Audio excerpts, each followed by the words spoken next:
Graças a paz, irmãos, bom dia. Graças a Deus por essa manhã. Lamentações de Jeremias, capítulo 3, versículo 21.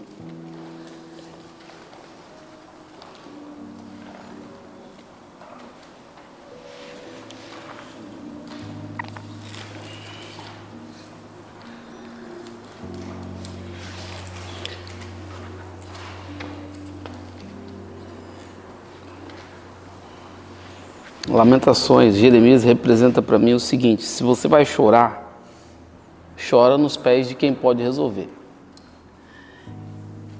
Às vezes a gente chora em tantos lugares, né? Mas esquece de tirar um tempo para falar e chorar com Deus, né? E Ele vai nos ensinar sobre esperança, sobre se manter firme, sobre continuar olhando e continuar crendo, vai nos encorajar nesses versículos, né? Só que esse homem não viu livramento em vida. Ele passou a vida toda dentro de uma cisterna. Preso, exilado, mas a fé dele não estava presa. A esperança dele não estava assassinada. A fé dele não estava amarrada, nem amordaçada, né? Às vezes algumas coisinhas nos atingem, né, e a nossa boca fica amordaçada imediatamente. Nossa boca não libera louvor, nosso corpo não expressa dança, porque a nossa fé às vezes é fragilizada por causa da circunstância, mas Deus nos chamou para não viver uma fé circunstancial. Existe algo mais poderoso, irmãos, e enfim, se não acontecer aqui, até logo, daqui a pouco estamos num lugar em que realmente esperamos chegar, que é na eternidade com o nosso Deus. E ele vai falar assim, em Lamentações de Jeremias 3, 21, diz assim: disto me recordarei na minha mente, por isso esperarei. As misericórdias do Senhor são a causa de não sermos consumidos, porque as suas misericórdias não têm fim. Novas são cada manhã, grande é a tua fidelidade. A minha porção é o Senhor, diz a minha alma, porquanto esperarei nele. Bom é o Senhor para o que espera por ele, para a alma que o busca. Bom é ter esperança e guardar em silêncio a salvação do Senhor. Pronto, a gente só consegue entender o peso dessas palavras pensando no estado e as circunstâncias desse homem. Ele profetizou que Israel ia cair, mas o profeta tem uma coisa com ele: ele profetiza que não vai chover e ele também vive a escassez de água. Ele profetiza que Israel vai cair, mas ele também é exilado. E às vezes a pessoa acaba pensando que por ele ser crente, ele não pode passar por adversidade. E é um grande erro entender assim. Porque Jesus nos preparou que no mundo tereis aflições, né? Mas ele pede que o antídoto contra as aflições é o bom ânimo. E o que garante um bom ânimo na vida de um cristão, senão a esperança da glória de Deus, né? Olhar para além das circunstâncias, esperar. Tem duas coisas importantes. Um dia a sua fé largou, a sua vida largou na fé, você creu em Cristo, então foi alargada. E aí a sua fé te deu o quê? Um ponto futuro, né? Existe uma origem, né? Quando você conhece Deus e tem fé, e existe um ponto futuro, que é chegar no lugar que Ele pediu que você chegasse. Então isso é esperar até esse dia. Nesse período aqui entre a fé e a esperança, amigo, se você não tiver o combustível do amor, você não sobrevive. Não é à toa que o apóstolo Paulo vai escrever aos Coríntios, na primeira carta, no capítulo 13, versículo 13, ele fala: agora, pois, permaneça a fé, a esperança e o amor. Estes três, mas o maior destes é o amor. Então não adianta nada você ter uma Ferrari na sua garagem se você não tem combustível para ela se deslocar. O amor é o combustível das nossas vidas, irmãos. A fé é alimentada por esse amor. A esperança é alimentada por esse amor. Então, todos os dias, não vai importar a circunstância se o seu olhar está no lugar certo. E se o seu olhar está no lugar certo, provavelmente a sua esperança vai sobreviver aos dias de adversidade, os dias maus. Que, irmãos, não são poucos e, infelizmente, a gente interpretou que Deus viria nos safar. Mas Deus não veio nos safar. Deus veio nos dar fé e coragem para não negá-lo, mesmo que a fornalha esteja acesa, mesmo que alguém esteja afiando a guilhotina. Ele veio para nos dar uma fé que espera para além dessa vida, em que a gente não quer só fugir da luta, em que a gente está, apesar e contra tudo e contra todos, mantendo nosso coração. Abacuque também fez uma oração, meio que um lamento, Ele estava lamentando no capítulo 1, capítulo 2, lamentando o Senhor, porque também sofrendo por causa do exílio. Mas ele termina entendendo, falando, ainda que a figueira não floresça. E ele, quando ele começa a falar isso, ele está dizendo, olha, Senhor, eu já entendi que a minha fé não é porque o Israel não foi sitiada e conquistada. A minha fé não baseia nos dias bons. A minha fé baseia no Senhor que fez os céus e a terra. E ainda que eu não esteja vivendo o melhor tempo, o melhor dia da minha vida, eu vou manter o meu coração nesse mesmo lugar. Mesmo que não haja mantimento, mesmo que não haja ovelhas nos currais, ainda que a gente esteja preso no exílio. Então, cara, essa fé aumentou. E como ela aumenta, se não nos dias de pressão? Então, Deus, Ele coloca a gente numa pressão para amolecer algumas coisas, ou Ele coloca a gente na pressão para endurecer outras. E uma coisa que o crente precisa é endurecer a sua fé contra essas adversidades físicas, irmãos. Nós não temos uma fé tão dura para as adversidades físicas ou momento de escassez. Às vezes nós somos mole porque um chutou o meio-fio e perdeu a unha, já fica de ameaçinha com Deus, Ou seja, as tentações nem têm sido tão boas assim para as pessoas se entregarem. Imagina, isso dói, Imagina Deus, eu não estou valendo nada, Porque as tentações nem são tão boas assim, já estão se entregando. Não se jogue, irmãos, na mão do diabo. Lute contra isso sempre, porque é isso que Deus espera. E ele fala que se eu vou recordar de alguma coisa, Jeremias, eu me recordarei na minha mente. Vou me recordar na minha mente, na esperança. Eu vou esperar. Vou esperar, manter o meu olhar no mesmo lugar, com o mesmo coração, o mesmo sentido e a mesma fé. E ele faz uma declaração que a causa de não sermos consumidos, a causa de não sermos dilacerados, não vem por mérito, não vem porque a gente é bom, não vem porque a gente aprendeu a fazer, não vem porque a gente tem grandes cargos na igreja, que a gente faz alguma coisa. Não, a causa de não sermos consumidos é a misericórdia do Senhor. Porque a misericórdia do Senhor não tem fim. E se não é a misericórdia do Senhor se renovando, hoje pela manhã nós nem aqui estaríamos. Nós estamos aqui fruto e mérito completo de Deus, na pessoa de Jesus Cristo e do Espírito Santo, que insiste de maneira veemente para que a gente não se perca. Contudo, irmãos, um dia nós vamos ter que prestar conta. Eu não posso negar a mensagem da prestação de contas. Iremos prestar contas. A Bíblia diz que grandes e pequenos estarão diante do tribunal de Deus e Deus vai dar a cada um segundo o que entendeu. E aí eu falo que a ignorância, a santa ignorância, quando nós éramos ignorantes, talvez, por causa do versículo que diz que a misericórdia do Senhor prevalece, Deus não leva em conta o tempo da ignorância, talvez essa santa ignorância poderia nos livrar, mas não, nós somos um povo esclarecido. Nós somos um povo esclarecido pela palavra.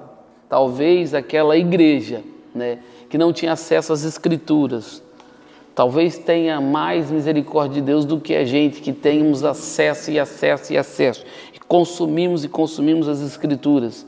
E às vezes não somos transformados. Então, se a fé não nos transforma, irmãos, nós vamos ter problemas no dia do juízo, porque embora Deus é misericordioso, a Bíblia também diz que Ele é um fogo consumidor. O mesmo Deus, na mesma frase que fala que ama, fala que também Ele é juízo e Ele é justiça. Então, todos os dias, nós não estamos na oração ou em alguma atividade porque a gente é bom. Muito pelo contrário, nós estamos aqui porque a gente é ruim. É igual a carne que fica fora da geladeira, quando você esquece, chega, já começou o apodrecimento, né? Nossas vidas, a carne, a alma apodrece rápido. Você pode ter saído de um culto extraordinário no domingo, se você não enfrentar a sua segunda, você é levado pela correnteza da maldade e da malícia, que infelizmente está forte essa correnteza. Parece que o mundo caiu das montanhas. Lá eu morava num bairro baixo e toda a chuva que caía no Mestre Álvaro, que é uma montanha que tinha lá em volta da minha cidade, a água descia e passava justamente em frente da minha casa. Olha só, hein? Por isso que de vez em quando eu mergulhava num quarto e saía no outro. Mesmo. Até cará já peguei dentro do quintal, depois que a chuva ia embora. Moral da história, eu quero falar que quando a água ela começa a descer na montanha, por mais que aqui ainda não choveu, daqui a pouco você notava no rio que tinha na frente de casa, depois virou fecharam, né? Você notava na frente de casa que vem chuva. Já está chovendo na montanha, porque ele saía carregando tudo. Aí, se aquele lugar não tivesse limpo, amigo, saía arrastando tudo. Então, nós precisamos entender que o pecado é uma correnteza muito forte. Se você ficar brincando na beira dessa água, ela vai te arrastar. O problema é que quando você vai sendo arrastado no meio de galhos e a chance de sobrevivência é pouca. Diz assim no versículo 23, novas são cada manhã, ou seja, a misericórdia do Senhor, e grande a tua fidelidade, ou seja, a misericórdia do Senhor é nova e grande a sua fidelidade. E sinceramente, irmãos, eu não vou contar com a fidelidade para amanhã, eu vou contar com a misericórdia e a fidelidade hoje. Porque quem conta com a misericórdia para amanhã é um premeditador. Ele está tentando negociar com Deus sobre o estado que ele quer mudar amanhã. Não, mas se hoje ouvires a voz do Senhor teu Deus, se hoje não endureça o seu coração. É isso que Deus está tentando dizer. Nessa manhã, você acordou, nessa manhã você abriu os seus olhos, pega isso, abraça isso e fala, não, eu vou fazer desse dia o dia que deu uma virada na minha vida, no meu comportamento, no meu amor para com os meus próximos, porque de fato, irmãos, nessa proximidade que a gente anuncia, no versículo 24 ele fala, a minha porção é o Senhor, e ele considera que a porção, vamos pensar, vamos para a beira da praia, me dar uma porção ali. Ele fala, meu alimento é o Senhor, aquilo que me sustenta, a minha porção é o Senhor, ou seja, eu não espero nada além do Senhor. O que me sustenta é o Senhor, a minha porção é o Senhor. E essa é uma verdade que tem que voltar a arder, ferver, latejar no nosso coração. É o Senhor que é a minha porção, porque a gente está comendo de qualquer outra coisa que não é o Senhor. E aí quando a gente começa a mudar a comida, quando a gente começa a mudar o alimento, o corpo, a alma e o espírito começa a demonstrar se o que você está comendo é sadio, sua alma, seu corpo e seu espírito fica sadio. Mas se você está comendo algo que não é sadio, fica notório, né? Quer ver? Alguém come uma comida muito gordurosa, cheia ali, dá um monte de borbulha, né? Aí nasce espinho em tudo quanto é lugar. Comida que inflama o corpo. Existem comidas que inflamam a nossa alma também, né? que deixa a gente doente. Existem coisas que você vê que dispara gatilho e te coloca o quê? Longe do Senhor, mas você precisa considerar que a minha porção é o Senhor. Então, o que você consome, por exemplo, quando você está num momento ali de relaxar, vou ver aqui alguma coisa no Instagram, no TikTok, sei lá o que você tem. E aí você vai se deixando, dependendo da comida que você vai comendo com seus olhos e comendo com seus ouvidos, aquilo vai adoecendo você. Ou vai te alimentando, te nutrindo. Depende quem você segue, né? Segue a comida, se você seguir a comida, você vai saber a doença. Eu tenho certeza disso. Segue a comida e você descobre a doença. Ou seja, segue, né? Simão me deu um copinho de água hoje, por exemplo. Não tem café não, beber água. Mas olha que engraçado, bebe água, hidrata o seu corpo e você vai ver que o seu corpo vai agradecer. Para de beber líquido, para de comer sadio, sendo que você não começa a notar algumas coisas diferentes no seu corpo.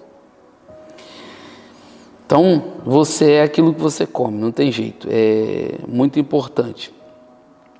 Tem lá um filho nasce lá, eu faço fígado de boi. Faço fígado de boi pro gajo comer. O gajo não...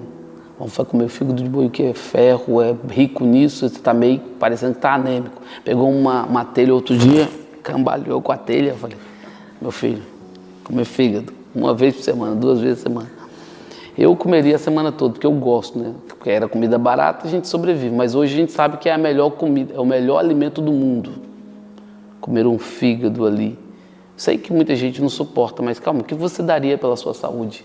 Às vezes as pessoas não querem comer a palavra de Deus, a verdade de Deus, porque a verdade de Deus se espreme, machuca, pisa no calo. Mas, cara, o que você daria pela sua eternidade? Eu vou comer fígado de boi. Eu vou comer aquilo que é sadio. Eu vou comer da palavra de Deus. Eu vou experimentar mais. Eu vou entrar nisso para combater a anemia dos nossos dias. E a anemia dos nossos dias está vindo de comida sem vida, né? Comida sem substância, comida de plástico que a gente fala, né? Aquela comida que não foi preparada por você. Não, faça a sua própria comida, é sadio. E ele fala isso, diz a minha alma, portanto esperarei nele. E ele vai repetir muitas vezes sobre esperar, sobre esperar, sobre esperar. E se o Senhor é a minha porção, a minha alma vai esperar nele. Eu vou esperar nele. Eu vou continuar olhando para ele. Vou continuar olhando para ele como a fonte sustentadora. No versículo 25 ele fala, bom é o Senhor para os que esperam por ele, para a alma que o busca. Ou seja, a bondade do Senhor vai se revelar na sua espera. Não adianta, se você não esperar, nunca saberá. Se você não se manter no lugar, nunca saberá se Deus é fiel ou não. Vai parecer que Ele não é, mas só revela que você não consegue se segurar esperando. Bom é o Senhor. E no versículo 26 que nós lemos, bom é ter esperança e guardar em silêncio a salvação do Senhor. E aqui ele agrega a espera com silêncio, porque um dos maiores abortivos dos nossos milagres é a nossa boca. Um dos maiores abortivos daquilo que Deus está desenhando, construindo para você, sai pela boca. As palavras torpes, as palavras malditas, as palavras mal colocadas, as palavras que você não quer viver, às vezes saem pela sua boca, mas as que nós queremos viver, a gente não fala. Quando a gente é convidado para orar, é para sair palavras sadias da nossa boca. Senhor, vai ser assim os meus filhos, serão assim os meus netos. Senhor, eu vou encontrar a minha velhice descansada em bênção, mas às vezes a gente se reúne com Deus e só lamenta sem nenhum tipo de esperança, né? Não termina como Abacuque, que pelo menos no final falou, tudo bem, eu entendi, Senhor.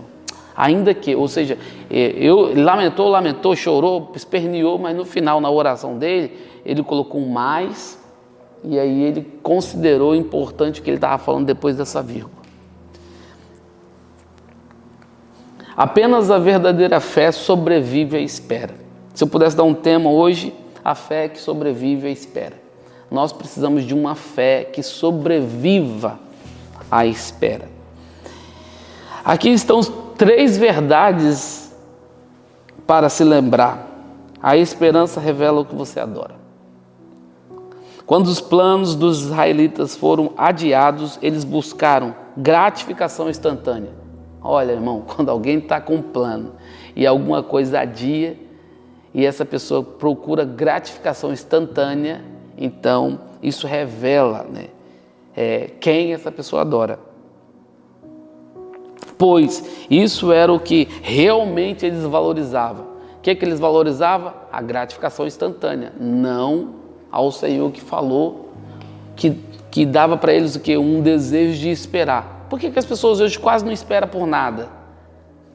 Eu vou fazer acontecer. Esse é Deus?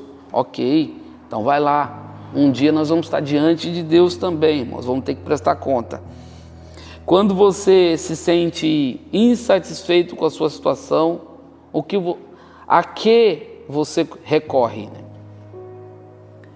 Essa é uma pergunta sobre esperar revela o que você adora. Então, eu estou falando para você, como você se comporta quando alguma coisa que não te satisfaz está acontecendo? A quem você recorre? A que você recorre? Muitas pessoas recorrem a um monte de coisas, irmãos. Disparam dopamina de todas as maneiras, ou corre para lá, corre para cá, e Deus não é acionado. O que você focaliza revela o que você valoriza, e o que você valoriza determina o que você adora. Então, onde os seus olhos estão, é o que você valoriza, e o que você valoriza é o que você adora. Segundo ponto, a espera nunca é um desperdício. Deus não estava retendo as suas promessas aos israelitas. Ele estava preparando-os para ela. Ou seja, às vezes a fibra, né? A fibra moral, a fibra de caráter que você tem agora não sobrevive aos dias que estão por vir. Então Deus manda o quê? Uma espera. Ele começa a te amassar num lugar, Carla, com o único propósito, te preparar para lá. Mas se você não conhece a voz do seu Deus, nem o amor do seu Deus, você começa a pensar de que é tortura, quando na verdade é preparo. Deus está te preparando para aquilo. A linha do tempo de Deus é diferente da nossa, mas a sua espera pode, na verdade, estar te preparando para os planos e propósitos que Deus tem para você. E para isso Ele precisa te preparar com fibras moral, a fibra do caráter. Assim como você malha o corpo para ter fibras, né, as fibras, os músculos, né, ficarem robustos, Deus também te prepara para Deus, a força não está no músculo, né? Para Deus a força está no caráter. A força do caráter dos filhos de Deus. E terceiro, irmãos, a espera nos ajuda a ficar na fidelidade de Deus. Irmãos, como isso aqui é importante. A espera te ajuda a ficar na fidelidade de Deus. Fidelidade. A Bíblia fala que, ainda que nós sejamos infiel, Deus permanece fiel. Não quer dizer com esse versículo de que ele não vai negar a sua natureza. Ou seja, por isso que em algum momento o que te separa, o que nos separa da nossa casa é o arrependimento. Ou seja, não importa o que você fez, arrependeu, ele coloca você dentro de casa. Porque a fidelidade, ele já declarou que seria assim. Mas ficar ali, sabendo que precisa, e ser orgulhoso o suficiente, não pedir perdão, aí ele também disse, sem perdão, sem arrependimento não há perdão, não há remissão de pecado. Esperar nos ajuda a ficar na fidelidade de Deus. A fidelidade de Deus não mudou. Ou seja, ele até afirma que eu sou o mesmo ontem, hoje e eternamente. Porque dele, por ele e para ele. O Deus que pacientemente protegeu e proveu os israelitas também, venceu a morte para que você pudesse experimentar a vida eterna. O Deus que venceu a morte com um só motivo e propósito, para que você experimentasse a vida eterna. Ou seja, gente, um Deus que sofreu a morte no lugar que era nosso, por causa dos nossos pecados, com um único objetivo, para que você saísse da morte, do império das trevas, para o reino do Filho do seu amor, para a sua luz. Ele te deu vida eterna através da sua morte. Que maravilhoso que é esse Deus, né? Se você está ficando cansado de esperar, procure relembrar. Irmãos, talvez a única coisa que você precisa hoje é lembrar do que Deus já fez, do que Deus já prometeu e segurar o seu coração olhando para o cumprimento disso, mas não esqueça de levar combustível chamado amor. O amor ao Senhor, o amor a tudo que Ele ama. É o amor que vai fazer essa Ferrari se mover, ou esse Fusquinha, não importa, irmãos. Aqui é se deslocar. Eu prefiro sair daqui de Lisboa, né, para o Porto com o Fusca e chegar, do que sair com a Ferrari e ficar pelo caminho. Então não é como você larga, é como você chega. E para chegar nesse lugar de esperança, você precisa conservar amor. Você precisa ter esse combustível. É um conselho aqui do seu pastor. Procure as evidências da presença de Deus e relembre o que Ele fez por você. Isso ajudará a manter a esperança. É nesse lugar que a sua esperança, por causa da esperança que temos, vou soltar essa frase que eu sempre gosto, sempre falo. Por causa da esperança que temos, nós enfrentamos a morte com cara de ressurreição. Eu espero que você hoje enfrente a morte, a adversidade, a luta, as circunstâncias, tudo aquilo que se levanta, que você não esperava. Eu espero que você enfrenta como Sadraque, Mesaque e Abednego enfrentou. Eu espero que você enfrente como Daniel enfrentou. Fica tranquilo, rei. Ó meu rei, se ele fosse baiano, ele falava assim. Fique tranquilo, porque se Deus quiser livrar, livra. Se não livrar, eu já estou em casa. Quando a pessoa não tem medo da morte, porque conhece a vida. Então, uns sintomas de falta de fé, irmãos, que a nossa fé naufragou quando a gente está com medo. O medo de morrer, o medo do amanhã, o medo do que acontecer, medo disso, medo daquilo, não. Por causa da esperança que temos, nós enfrentamos a morte com cara de ressurreição. É a morte que tinha que se arrepiar olhando para você. Deu até calafrio olhar para o Simão. O cara está tão convicto. É isso que eu quero deixar para você nessa manhã. Senhor, em nome de Jesus.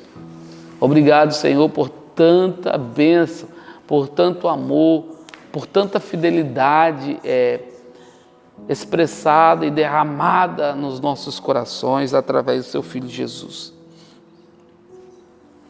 Perdoa os nossos pecados, nossas falhas, nossas adversidades.